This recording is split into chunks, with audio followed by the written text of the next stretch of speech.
பிரேமோட கொலைக்கும் உங்களுக்கும் சம்பந்தம் இருக்கிறதா நாங்க சந்தேகப்படுற மாதிரி சில எவிடன்ஸ் கிடைச்சிருக்கு.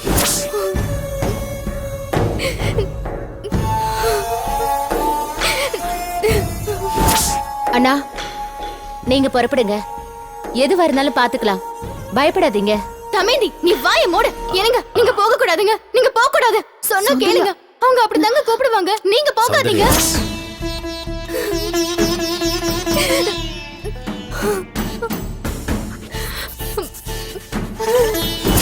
பயப்படாத. மிஸ்டர் மௌலி, வாங்க ஐயோ, போலாம். என்னங்க போகாதீங்க. என்னங்க மௌலி. சௌந்தர்யா,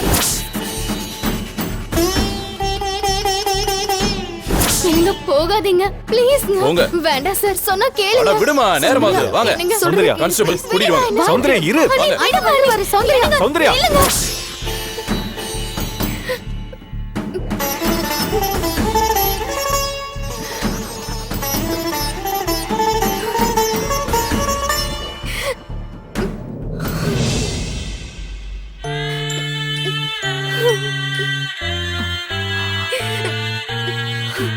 சௌந்தர்யா,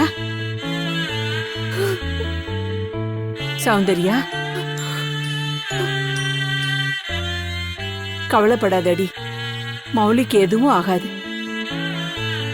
நம்ம குடும்பத்துக்கு என்ன சாபக்கேடோ தெரியல. சந்தோஷம் உள்ள வர அதே நேரத்துல சங்கடமும் சேர்ந்து வந்துருதே. இவ்வளவு நாள் கழிச்சு இப்பதான் நம்ம குடும்பம் ஒண்ணு சேர்ந்திருக்கு. குழந்தைய பார்க்க கூடாதுன்னு நீ நினைச்சிட்டு இருந்த. நீ சொன்னதுனாலதான் மௌலியும் அவனை பார்க்காமயே இருந்தான். இப்ப அதெல்லாம் போய் குழந்தைய எங்களை விட நீங்க தான் அதிகமா கொஞ்சறீங்க. நாங்கெல்லாம் சந்தோஷப்பட்டதை விட பிரேம் தான் அதிகமா சந்தோஷப்பட்டான். அந்த சந்தோஷத்தினாலதான் மௌலிக்கு தனியா அந்த கம்பெனி ஆரம்பிச்சு கொடுத்தான். ஆனா அத பாக்கறதுக்கு அவனுக்கு கொடுத்து வைக்கலையே. இது வரைக்கும் அவன் வெளியில எங்கேயுமே போனதில்ல. முதல் தடவையா மௌலிக்காகத்தான் போனா. பாவிங்க, யாரோ திட்டம் போட்டு பண்ணிட்டாங்க. சக்தி இனிமே எப்படி வாழ போறான்னு தான் தெரியல. உங்க ஒவ்வொருத்தருக்கும் ஆதரவு இருக்கு. உனக்கு மௌலி இருக்கா, அர்ச்சனாவுக்கு திலீப் இருக்கா, இப்ப கல்கிக்கு கூட துணை வந்தாச்சு. ஆனா சக்தி பாவம், காலம் பூரா அந்த குழந்தைய வச்சுக்கிட்டு தனியா தானே இருக்கணும். பாவம் சக்தி, அவளை நினைச்சாதான் எனக்கு பயமா இருக்கு. எப்ப பார்த்தாலும் பிரேமோட நினைவுல தான் இருக்கா. நாம வேதனை படக்கூடாதுங்கிறதுக்காக நமக்கு முன்னால தைரியமா இருக்கிற மாதிரி நடிச்சுக்கிட்டு இருக்கா. அவ தூங்குறதே இல்ல சௌந்தர்யா. என் வீட்டுக்காரரை பத்தி ஏதாவது சொன்னாங்களா பாட்டி? அவளும் உன்ன மாதிரி அதிர்ச்சியில தானே இருக்கா. ஆனாலும் அவர் எப்படி பண்ணிருக்க மாட்டார்னு அவங்க சொல்லலையே பாட்டி.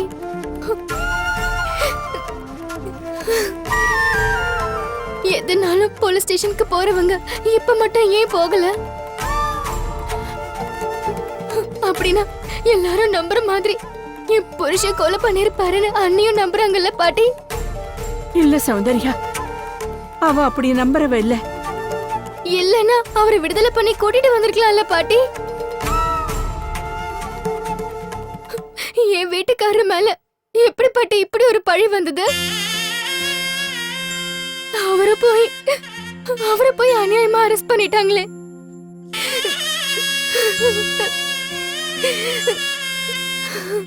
பாட்டி, இப்ப அவரு எந்த மாதிரி ஒரு வேதனையில இருப்பாருன்னு யோசிச்சு பாருங்க பாட்டி. பணத்துக்கோ சொத்துக்கோ அவர் எப்பவுமே ஆசைப்படுறவரை இல்ல பாட்டி. சொத்துக்காக நான் உங்ககிட்ட சண்டை போட்டப்ப கூட அவரு வேண்டான்னு தானே சொன்னாரு.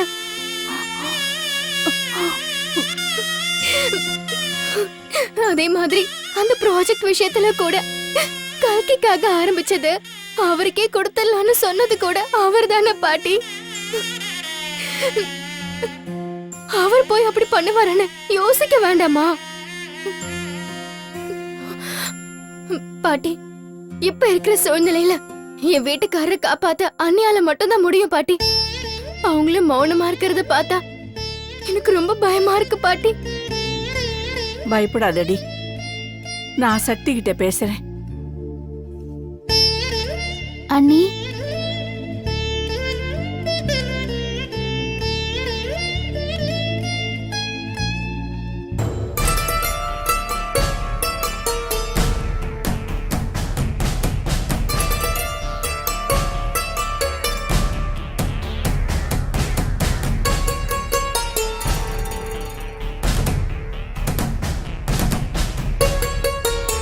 அர்ச்சனா, வாமா.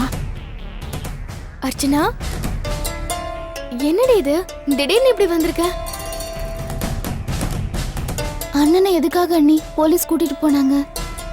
நாங்க வர வழியில எல்லாம் அதை பத்தி தான் பேசிட்டு வந்தோம். எல்லாம் அந்த தாமோதரன் வேலைதான். அவன்தான் மௌலி மேல அப்படி ஒரு பழிய போட்டிருக்கான். அவர் சொன்னா உடனே போலீஸ்காரங்க நம்பிடுவாங்களா பாட்டி? நம்ப வைக்கிற மாதிரி அவன் பண்ணிருக்காமா. உடனே சக்தி கிட்ட இத பத்தி பேசி மௌலிய வெளியே கூட்டிட்டு வந்துடலாம். அர்ச்சனா, நீ என்ன திடீர்னு வந்திருக்க? நான் தாங்க இங்க கூட்டிட்டு வந்தேன். கொஞ்ச நாள் அர்ச்சனா இங்க இருக்கட்டும். என்ன திலீப், அர்ச்சனா அங்க இருக்கிறது உங்களுக்கு இடைஞ்சலா இருக்கா? இடைஞ்சலா? அப்படிலாம் நான் நினைக்கவே இல்லைங்க. இப்ப இருக்கிற சூழ்நிலையில உங்களுக்கு ஆறுதலா இருக்கட்டும் தான் அர்ச்சனா இங்க கூட்டிட்டு வந்தேன். அது மட்டும் இல்லாம அர்ச்சனா இப்ப எப்படி இருக்கான்னு உங்களுக்கே தெரியும். என்னதான் நானும் எங்க அப்பாவும் பக்கத்துல இருந்தாலும் லேடிஸ் யாராவது இருந்தாதான் இவளுக்கு கொஞ்சம் துணையா இருக்கும். ஏன்பா, உங்க அம்மா உங்க வீட்டுல தானே இருக்காங்க.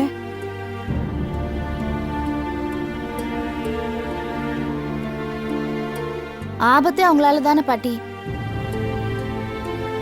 உலகத்துல யார் வேணாலும் மாறுவாங்க, ஆனா அவங்க மட்டும் மாறவே மாட்டாங்க. எப்படி அங்கிருந்து என்ன விரட்டணும்னு தான் யோசிச்சுக்கிட்டு இருப்பாங்க. இப்ப நான் வந்துட்டேன், சந்தோஷமா இருப்பாங்க. இல்ல திலீப்? எப்படி திலீப், கொஞ்ச நாள் இங்க இருக்கிறதுக்காக கூட்டிட்டு வந்திருக்கீங்களா, இல்ல நிரந்தரமாவே இங்க இருக்கட்டும்னு கூட்டிட்டு வந்திருக்கீங்களா?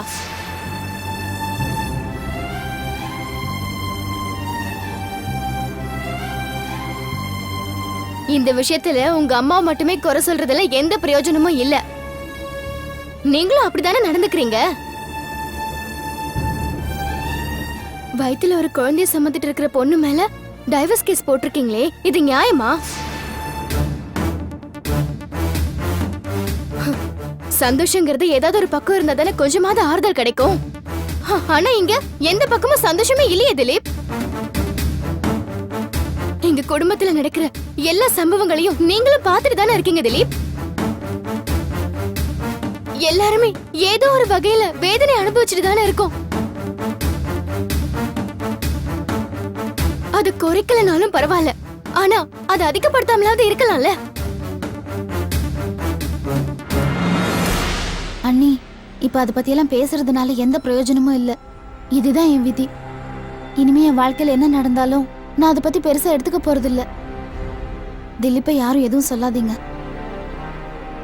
என்ன பத்திரமா கூட்டிட்டு வந்ததுக்கு ரொம்ப தேங்க்ஸுங்க. நீங்க கிளம்பலாம்.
ரேஷ்மி இந்தா.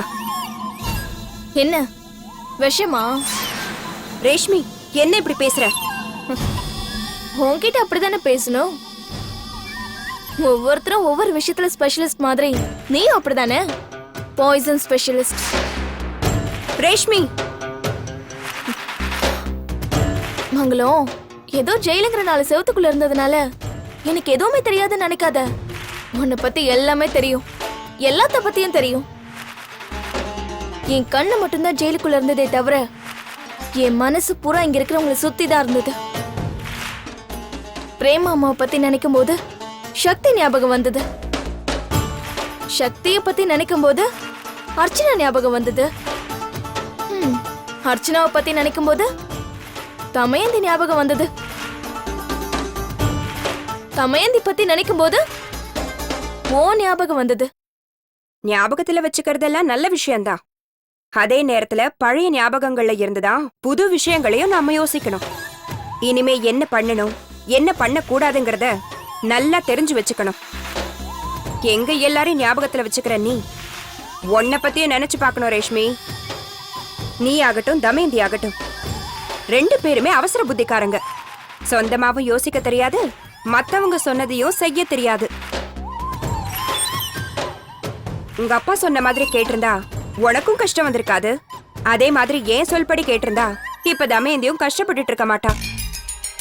போக கூடாத இடத்துக்கு வழி கேட்டு போன மாதிரி அப்போ நீ இருந்த இடத்துக்கு இப்ப தமயந்தி போய் நிக்கிறா. அங்கேயாவது அவ சந்தோஷமா இருக்காளான்னா அதுவும் இல்ல. இப்ப பாரு என்ன பண்றதுன்னு தெரியாம பழைய இடத்துக்கே மறுபடியும் வந்து நிக்கிறா. எப்படி உனக்காக உங்க அப்பா இருந்தாரோ அதே மாதிரி தமயந்திக்காக நான் இருந்தேன். புருஷன் பையன் பொண்ணு எல்லாரையும் விட்டுட்டு அவளுக்காக தானே நான் இங்க வந்தேன். அப்ப மட்டும் நான் சொன்னபடி அவ கேட்டிருந்தானா இப்படி ஒரு ஆபத்துல போய் அவ மாட்டிருக்க மாட்டா. அவளுக்காக தான் நான் எல்லாத்தையும் பண்ணேன்.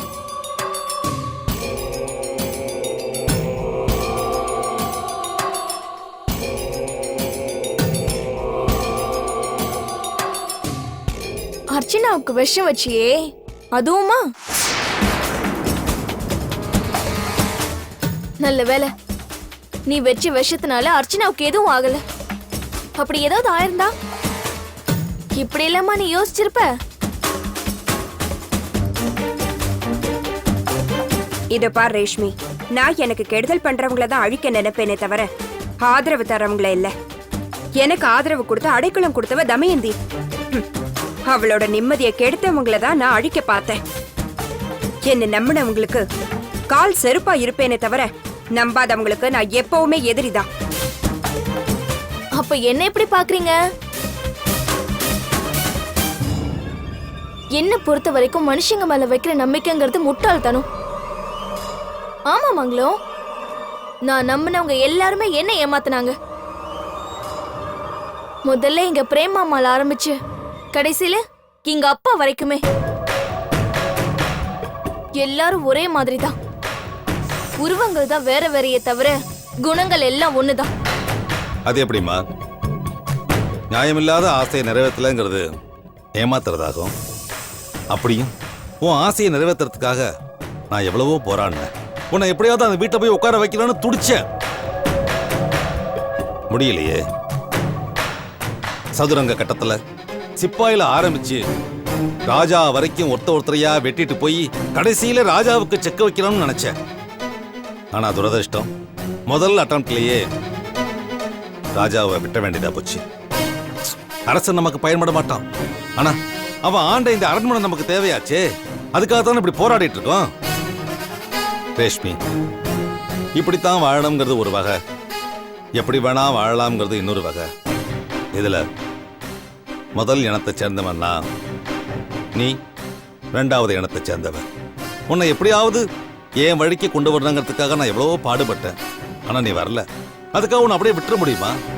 நீ என் மகளாச்சே. ஏதாவது ஒன்று பண்ணித்தானே ஆகணும். அதனாலதான் நான் என் வழியை விட்டு ஓ வழிக்கு வந்தேன்.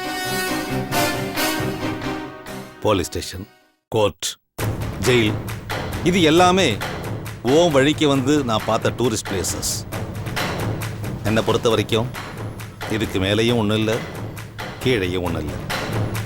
ரேஷ்மி, ஒருத்தன் 1 மணி நேரத்துக்கு 10 மைல் ஓடுறாங்கிறதுக்காக அவனால 10 மணி நேரத்துக்கு 100 மைல் ஓட முடியாது. ஏன்னா ஓட ஓட வேகம் குறைஞ்சிக்கிட்டே வருமா. வாழ்க்கையும் அது போலத்தான். இன்னைக்கு நான் ஓடிட்டு இருக்கேன். என்னுடைய வேகம் குறையறதுக்குள்ள உன்னை ஏதாவது ஒரு நல்ல இடத்துல உட்கார வைக்கலாம்னு தான் நான் போராடிட்டு இருக்கேன். நான், தமயந்தி, மங்களம் எல்லாருமே உனக்கு ஹெல்ப் பண்ணிட்டு இருக்கோம். முதல்ல அதை நீ மனசுல புரிஞ்சுக்கணும். மாமா இறந்ததுக்காக அவ்வளவு ஃபீல் பண்ணியே. அவன் உயிரோட இருந்தா மட்டும் உன்னை சேர்த்துக்குவானா? சொல்லுமா, உன்னை சேர்த்துப்பானா? நெவர். என்னை பொறுத்த வரைக்கும் பிரேமெல்லாம் உயிரோட இருக்கிறத விட படத்துல இருக்கிறது தான் பெட்டர். இன்னமும் அவன் மேல உனக்கு அன்பு, பாசம் இதெல்லாம் இருந்துச்சுன்னா அவன் படத்தை எடுத்துக்கிட்டு போய் மாட்டி சந்தன குங்குமம் வச்சு பூவை போட்டு கற்பூரம் கொளுத்து. இனிமே உன்னால அதைத்தான் பண்ண முடியும். முதல்ல அதை புரிஞ்சுக்கோ.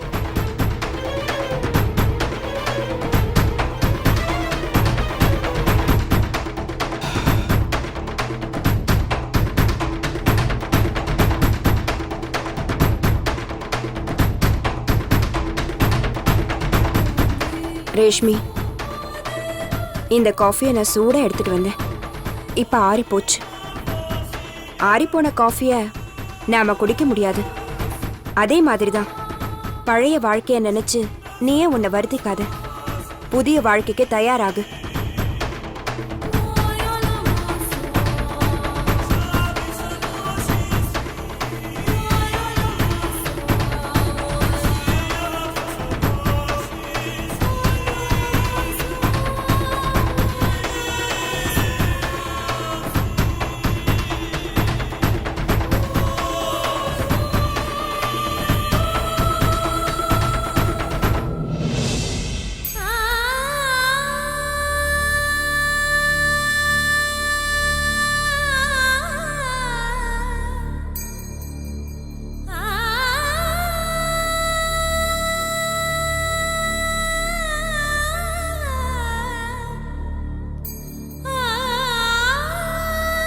சக்தி, நான் வேணும்னா கண்ணனை தூக்கிட்டு போய் எங்கிட்ட தூங்க வச்சுக்கிட்டுமா? வேண்டாம் பாட்டி, இவன் இங்கேயே இருக்கட்டும். தூங்காம இருக்கானே, இவன் தூங்குனாதானே நீ தூங்குவ. தூக்கமா? எனக்கா? தூக்கமும் நிம்மதியும் என்னை விட்டு போயிடுச்சு பாட்டி. என்னை விட்டுட்டு போகணும்னு அவருக்கு என்ன அவசரம் பாட்டி? எதுக்காக நான் மட்டும் தனியா இருக்கணும்னு நினைச்சாரு? இல்ல, அவன் அப்படி நினைக்கிறவன் இல்ல சக்தி. நீங்க 2 பேரும் சேர்ந்து வாழக்கூடாதுன்னு யாரோ பாவிங்க நினைச்சிட்டாங்க. அவங்க எல்லாம் எதுக்கு பாட்டி எப்படி பண்ணணும்? அவரு யாருக்கும் எந்த கெடுதலும் பண்ணலையே பாட்டி. வீடு விட்டா ஆபீஸ், ஆபீஸ் விட்டா வீடுன்னு தானே இருந்தாரு. அப்ப கூட அவர் தனியா இருந்ததே இல்லையே. கூட நான் இருப்பேன், இல்லைன்னா கல்கி இருப்பாரு. எங்களை தாண்டி அவர் எங்கேயுமே போனது இல்லையே பாட்டி. அவருக்குன்னு எந்த ஃப்ரெண்ட்ஸ் சர்க்கிளும் கிடையாது. கன்ஸ்ட்ரக்ஷன்ல கூட அவருக்கு எந்த போட்டியும் இல்லை. இப்படி இருக்கும்போது அவர் மேல யாருக்கு பாட்டி பார்க்க வரும்? எதுக்காக அவர் இப்படி பண்ணணும்?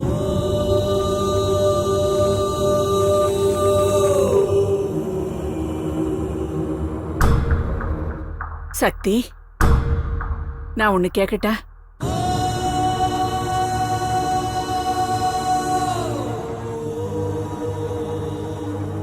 மௌலிய நீ சந்தேகப்படுறியா?